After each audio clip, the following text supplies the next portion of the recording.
We know the number of members is in between 10 and 40. And it says sometimes the members sit at tables with 3 members at one table. So that's just one table with 3 people, and 4 members at each of the other tables. That's what this means.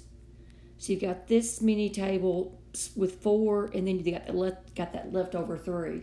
And sometimes they sit at tables with 3 members at one table. There's the 3 members. And 5 members at the other table. There's that.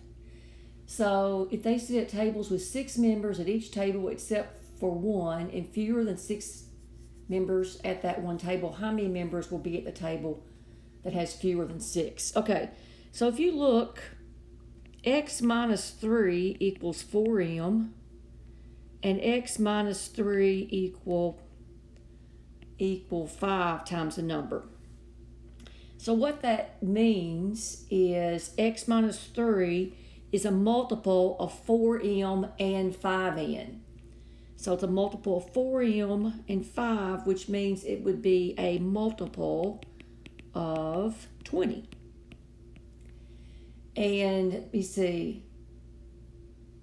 So it's 3 more than a multiple of 20, because if you add the 3 back over there, 3 more than a multiple of 20, and we know the number of members is in between 10 and 20, so that would mean x would have to be 23. But we're worried about how many, if we have 6 members at each table. So that's going to be 6 times 3 is 6 times 3 is 18, with a remainder of 5. So you've got tables with 6, but you're going to have one table with just a lonely 5 people at it. So there's your answer.